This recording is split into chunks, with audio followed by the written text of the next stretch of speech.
ఎంతో మంది ఫాస్టింగ్ ఉంటారు, ఉపవాసం ఉంటారు. నిజంగా తగ్గించుకొని విరిగి నలిగిన హృదయముతో ఆయన సన్నిధిలో ఆయన పాదాలు పట్టుకున్నట్లయితే, ఎందుకంటే దేవుడు కఠినస్తుడు కాదండి. ఆహాబు లాంటి ఘోర పాపియే ఒక రోజంతా దేవుడు తన శాసనాన్ని చెప్పినప్పుడు, తీర్పుని చెప్పినప్పుడు, ఇంకా నువ్వు చచ్చిపోతావు, భయంకరమైన చావు నీది అన్నప్పుడు, అంత భయంకరమైన పాపి అయిన ఆహాబు రాజు గోనె సంచి కట్టుకొని రాత్రంతా దొర్లుతూ మొరపెడుతూ కన్నీరు విడుస్తే, అంత ఘోరాతి ఘోరమైన రాజుని కూడా దేవుడు ఏం చేశాడంటే క్షమించి కనికరించి నూతన అవకాశం ఇచ్చాడు.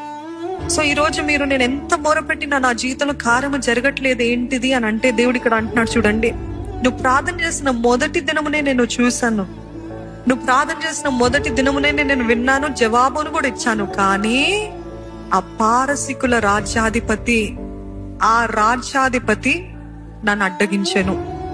Now you understand. ఒకవేళ మీ జీవితంలో అన్ని సక్రమంగా ఉండి కానీ ఏమి జరగట్లేదు ఏంటంటే నా ప్రార్థనలు, మీ ప్రార్థనలు వినబడక కాదు, కానీ ఆత్మ, ఈ ఆలస్యము చేసే ఆత్మ ఎదుర్కొంటున్నాడు దేవుడిచ్చిన సమాధానాన్ని, దేవుడిచ్చిన దీవెన, దేవుడిచ్చిన వాక్కు.